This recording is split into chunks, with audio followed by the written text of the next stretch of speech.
Day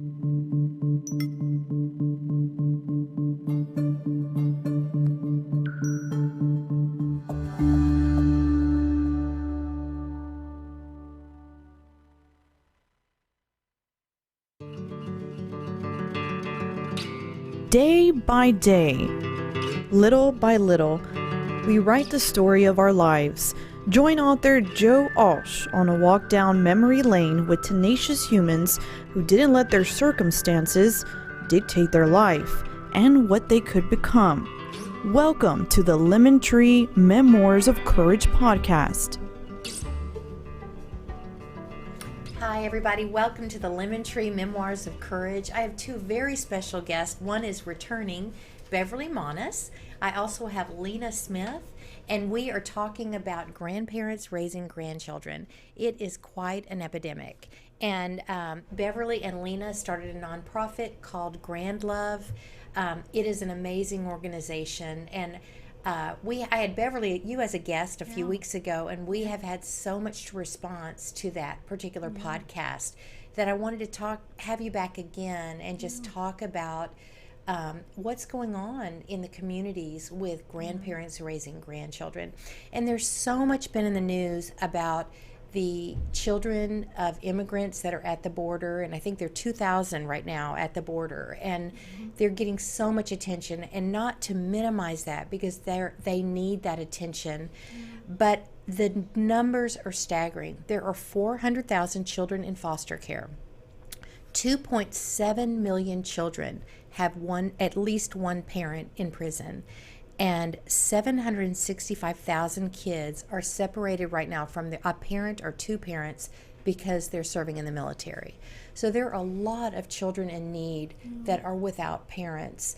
And we all know a parent is so significant in a child's development and growth and emotional self-esteem. So we're talking about today, you two are grandparents raising grandchildren. So let's just talk about, how did you two meet? And I know you have this wonderful cause, and so I want to talk about that just a little bit, and then we can talk about the issues going on. Yeah. Do you want to? Go ahead. No, you tell it. All right. So I think I spoke about in the last podcast about, I've only been here 2 years. I came from Indiana, lived in Indiana for 7 years, and then got here 2 years ago to Texas. And I just was reading this article in a magazine, a local magazine, and I was reading about the mayor of Prosper, one of the little towns here in the Dallas-Fort Worth area. And the mayor was talking about just seemed like a wonderful guy, and I usually don't even read these articles. And then he went on to say that he's actually raising his second family, and I'm thinking, second family? And then he went on to say he's raising along with his wife Lena, they're raising their two grandsons. And I was just like, oh my gosh, I want to meet this family. Because my grandson has always been wanting, find me some kids that are being raised by their grandparents. He's always been just wanting to not feel alone, that he's not the only one. And so that just really prompted me to reach out to Lena and reach out to Ray. But I sent a few emails to Lena. She's a very busy woman, and she responded, and we met after church one afternoon, and just loved her straight away, and loved her husband, and had brought one of the sons that was close to Luke's age, and we just kind of hit it off. And we got together a few more times. Lena actually invited us to Thanksgiving with her family in Arkansas, which blew my mind. Not many people normally do that, and so this was about a year ago, wasn't it? And we just started talking and really just sharing stories, sharing just our concerns for the other grandparents. We joined a site, Grandparents Raising Grandchildren, which is a closed group with thousands and thousands of other grandparents, and really just seeing the needs. We feel very fortunate that we're not in the same position. We're not on Social Security. We're not in our 70s. Just so many, we're not disabled. Just so many needs that a lot of these grandparents have that we don't have. And so I think we both really felt called that, you know what, we need to do something. So we just started to meet once a week and really just figure out, you know, what can we do? How can we help? You know, that this is not okay. This is a huge problem. And it's not a problem. It is a problem. It's a problem in that there's very little resources for these grandparents, and then my whole situation is that I'd been going into the kids' prisons for 11 years, doing Bible studies with the girls in Indiana and Florida, and I came to the realization through thousands of these children's stories that most of them had come out of the foster care system, a system that I didn't know about, really. I mean, I think for most of us, you know, you feel sorry for these kids that are in foster care. You want to help. I even remember at one point having a magazine, you know, and it had all the little kids' faces, you know, almost like you're picking out a puppy from a pet store, you know, and it broke my heart. And asking my husband, can we get one? You know, if everybody would just every Christian family would get one foster care child, then you would get rid of, you know, foster care. And so God really put on my heart, I think, just being around these kids, and some of these kids in these jails had been in 20, 30 different foster care homes, and just the abuse that took place. And I'm not in any way, shape or form, you know, I've got some really great friends that were foster care parents too, and there are great foster care parents, but I think, to be honest with you, the system is very broken, and that a lot of these children, you know, are not taken care of. And so I remember even asking God, help me, I can't even come into these jails anymore, we need to fix the foster care system. And truly I had no idea where to start, you know, and then down the road here we ended up having to take in our own grandson, you know, and you know, didn't happen by accident, but over time we ended up taking him in, and then meeting Lena and being on a site with thousands and thousands of other grandparents and just seeing the need. And then that's where it kind of hit me that if these grandparents weren't taking care of these children, they would be in the foster care system. So really the way we fix the foster care system is to pour into these grandparents. And so do you mind, Lena, sharing your story of how you wound up raising your grandchildren? No, not at all. We have 3 grown sons, and our middle son went off to college and got into drugs and alcohol, and had the addictive gene, unfortunately. And when he came home, he just started running with the wrong crowd, ended up getting multiple women pregnant over a 5-year period. And the first 2 grandchildren, or the first 2 children, were brought to us by CPS, and they have different mothers, but he just, you know, struggled with addiction, and still does today. Now he's on the other side of it, and he's clean and sober, and we're real proud of him. He's now married, has a son and a second one on his way. So we're you know, proud of him, but it's been a long battle to get to this point. And the 2 boys we got the first one when he was 3 months old. We got the second one when he was 18 months old. And it was hard at first. I know what these grandparents go through as far as just, you know, we were in our, you know, mid-40s, and our kids were all grown, and we had children young, so we thought, you know, we were well on our way to the golden years and traveling and vacationing, and literally, you know, at 45, I had one on each hip. So huge life change, huge financial adjustment. And, you know, again, like Beverly said, we're very blessed. We, you know, my husband and I have been blessed financially, and we're younger than most grandparents getting grandchildren. So the struggle wasn't as large as it is for some of them. But you can't, I mean, even if you do have the financial means and you're fortunate that way, it's still a struggle. It is a struggle. There's still, I know, just being able to save for 2 more colleges. I mean, you know, you're basically starting over. So I know with the closed site, the grandparents raising grandchildren, I know, what are some issues for grandparents, just so the public can know?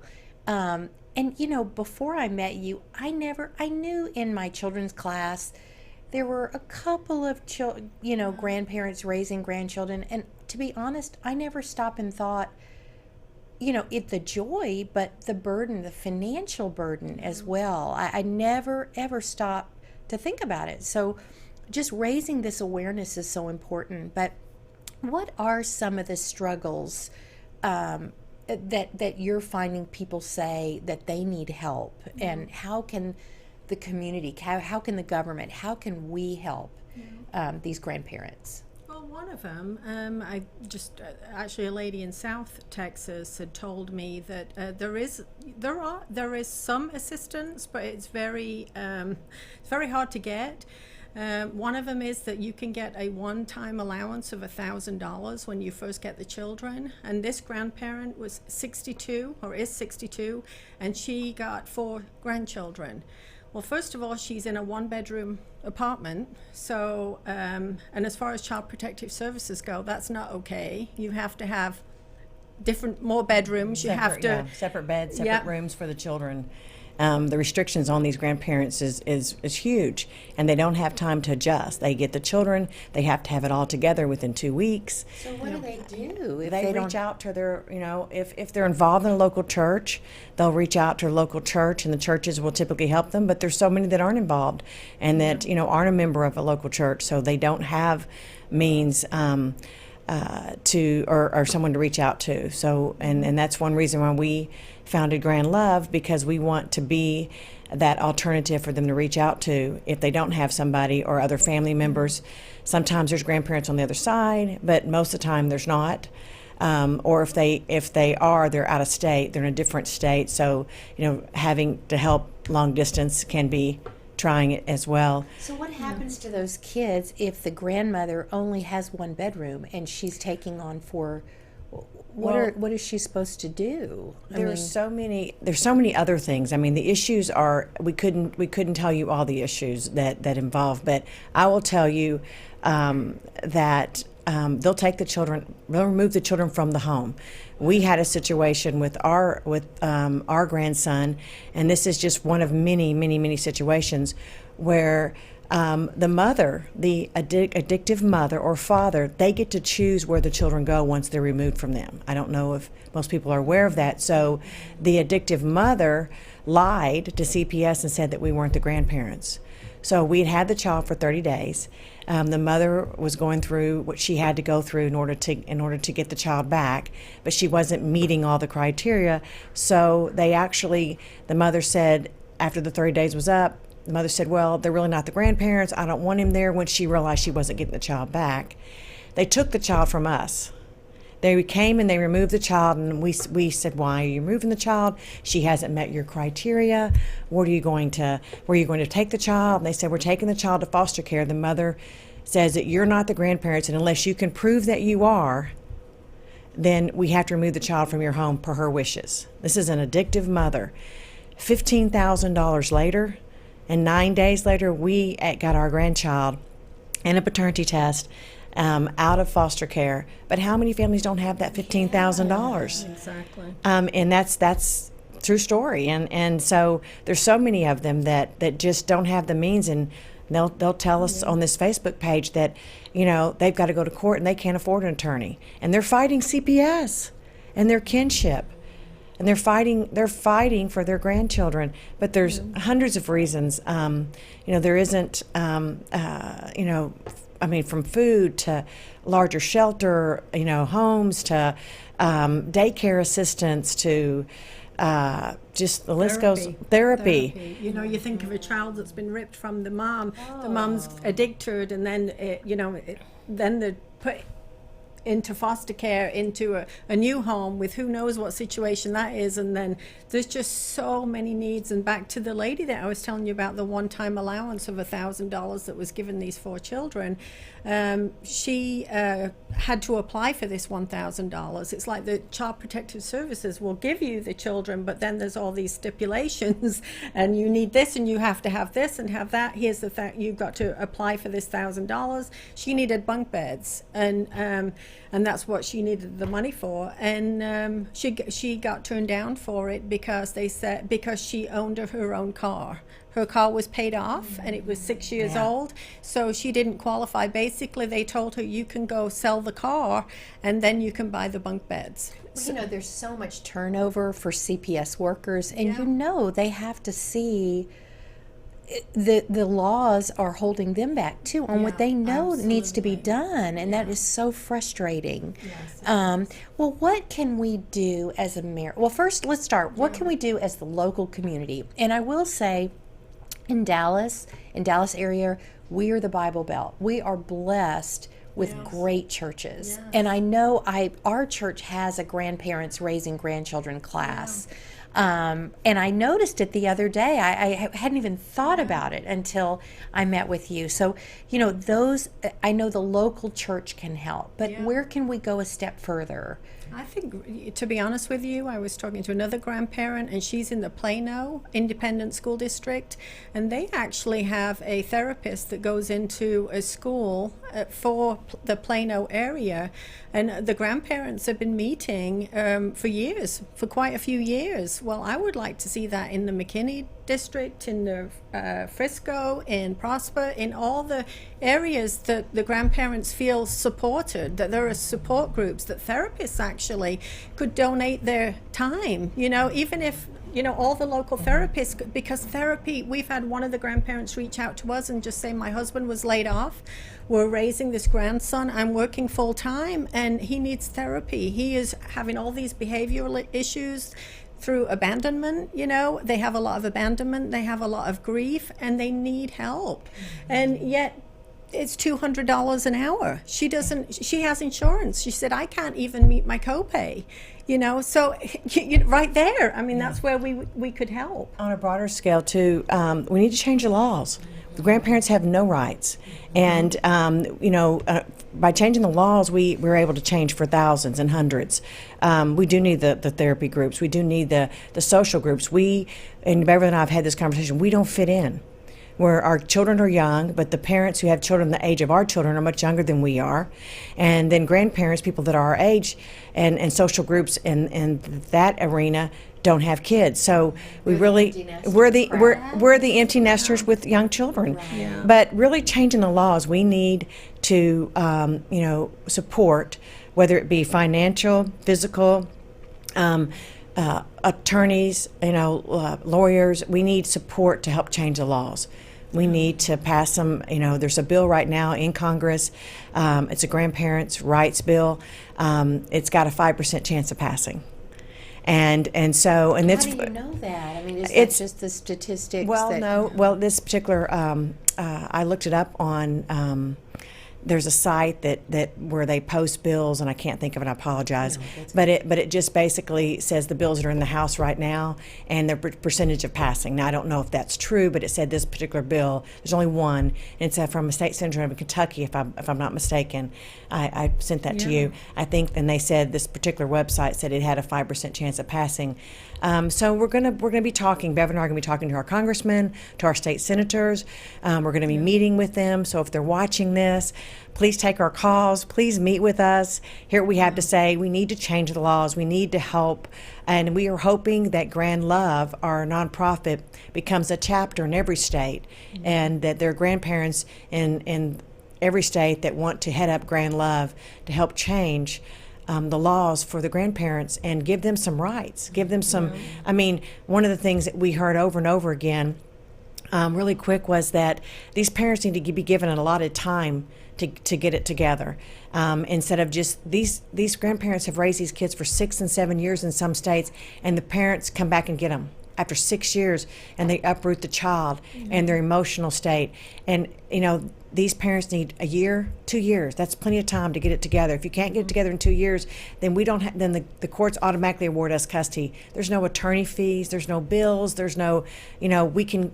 Just getting custody of your grandchildren or adopting them is a lot of money. So and a lot of these grandparents don't have it. So just changing those laws, I think, is going to truly help. Why is it important? And I do get it, but just explain it for the listener. Why is it important as a grandparent to go through that adoption process? Well, for me and my husband, my husband is the step-grandfather. So my son, which is the father, is from my first husband. So my husband being the step-grandfather, we went to change our will for their grandchildren, and we realized when we were changing our will that if something was to happen to me, that he would lose the children because he's not a blood relative. Wow. And we didn't realize that. Also, if something happened to my husband, I wouldn't be entitled, or my children, our children that we're raising together, our two grandchildren, would not be entitled to any of his Social Security because they weren't adopted. So adoption, for those grandparents listening, if the father, the grandmother, the grandfather is from a blended family, which most of the time, a lot of times they are, the adoption process will protect the children, because if I was to pass, then my children would go back to, our children would go back to the birth parents, and regardless of which state they're in. Yeah. They would, because he's not a blood relative. So that's why it was important for us. It was, and I think the grandparents have to ask themselves what is in the child's best interest? We've had these babies since they were 18 months and 3 months old. They are now 14 and 12. Would it really be in their best interest to go back to either, no matter how much they had it together, either biological parent and uproot their entire life and their friends? And that could very well happen. Yeah. So, and if something happened to both of us, because we adopted them, we were able to put in the will where they would go and where their trust would go. Yeah. So we gained control by adopting them. And not only that, your children have been given a future and security and stability. And this is something that when they're young and they're little and they've got, either the mothers, there's a lot of mental health too issues. It's not just addiction. There's a lot of mental health issues of why grandparents take in these children. And people need to realize too that, for a grandparent to actually go through all of this, it's not, obviously it's their choice. And it's because of how much they love. I don't think, just all the grandparents that I've met that are raising grandchildren, I cannot tell you how much these grandparents love these children. These children are so blessed, let me tell you. But again, I'm saying this because, they're fighting in courts. They're giving up their retirements. They're giving up their savings. They're literally laying down their lives for these children. And yet they really don't have a voice. And so we are going to be their voice to make some changes, and it's for the best interest of these children. It's not about us. It's not about their parents. It's about these little children that they're in a court of law. They don't have a voice. A judge really, his whole thing, to be honest with you, in the courts now is to reunify these children with their parents, and not thinking about, okay, how long have these children been in this stable home with these grandparents? They've been in this home sometimes 3-4 years, and now all of a sudden this parent gets their act together and wants this child back. In some cases, the parent has been in jail for 4 years. The child doesn't even know this parent, but they've taken classes in prison. They've graduated high school in prison, and now, they want to claim this child back. And so after 4 years, a judge is saying, okay, well, we need to, this parent has a right to these children. Absolutely not. If you've committed a crime, or you've, and I know addiction is an illness, I truly believe that with all my heart, but at the same time, it's about the right of these children. And I think that's where we need some laws changed for these courts too, and these judges, is we need it needs to be all about what's the best interest of these children. And to be honest with you, I think they need to shorten the duration. If you don't get your act together within a year, guess what? Then you lose your children, because these children deserve to have a stable home, a secure home. People have even asked me, now my daughter's doing better. We've had our grandson for several years now. We've adopted him, and they've even said, are you going to give him back? I said, absolutely not. We adopted him, and adoption is for life. He's not a little, we don't even treat animals like that. You adopt an animal, you don't give that dog back because now the parents decide that they want this dog back. Why do we do this with children? That's not acceptable. And Beverly said it earlier, the system's broken. And I think that's what we need to focus on as well. The system is broken. You will remove a child from a grandmother's home because she doesn't have a separate bed for them to sleep in, but you will give a child to an addictive parent without a job, without a home, just because they stand up in front of it, because the whole court systems, or the judge, I guess, agenda is to reunite the children with the parents, mother always and wins. it's child protective services.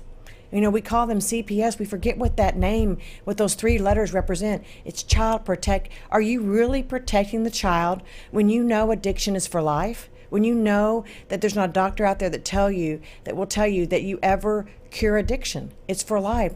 And these parents could backslide at any moment. So are we really protecting the children? Or are we, do we have a law that's in place that says at all costs reunite the children with the family, at all costs? And we're doing that regardless of what we're doing to the children.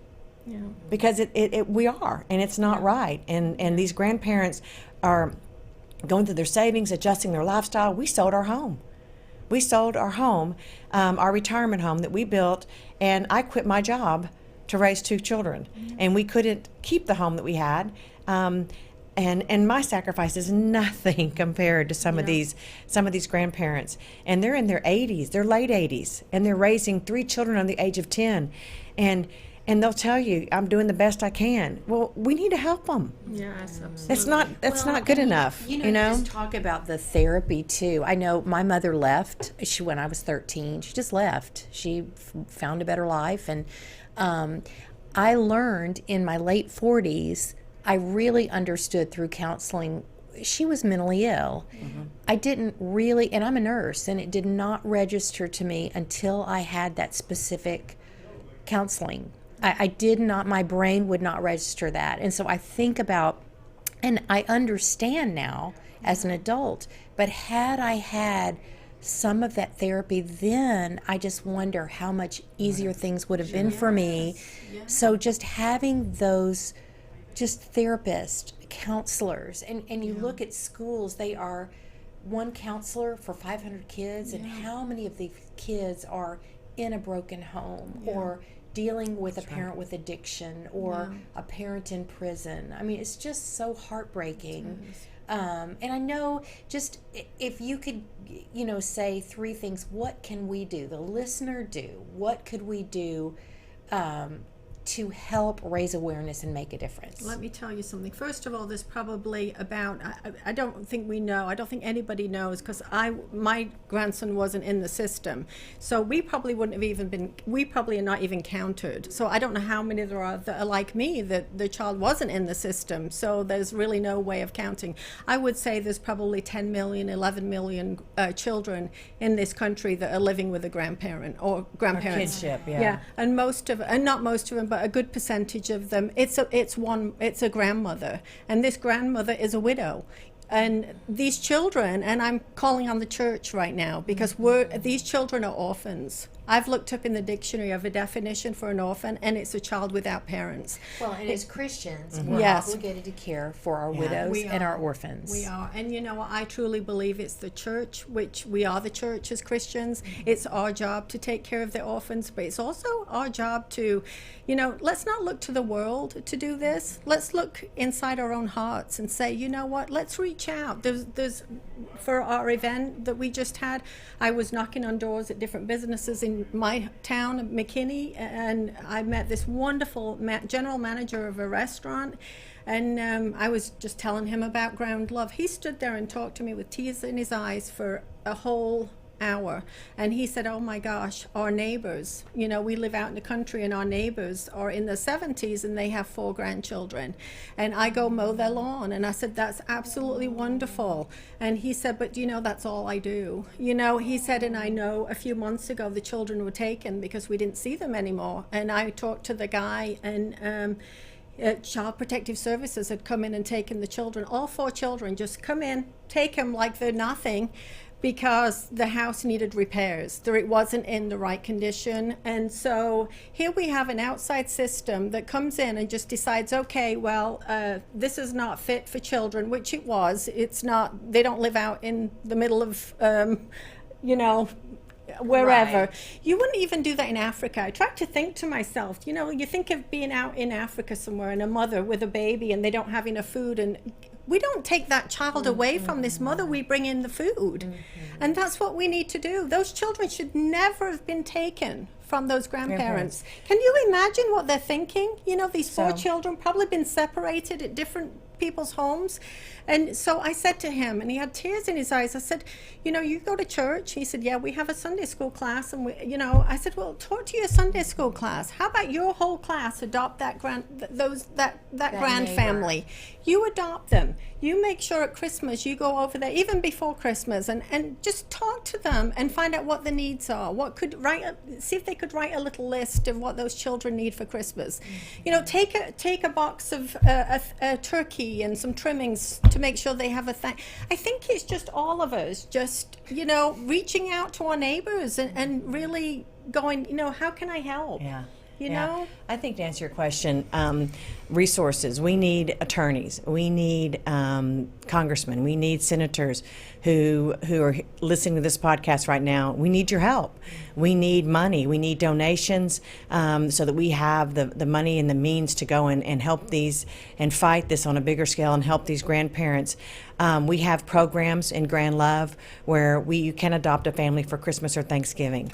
That is awesome. So how can we get information on that? So it's www.grand-love.com. Okay. And we also have programs where we want to send some of these children to summer camps. We have a grand camp, so we have a grand support where you can adopt a family for the holidays.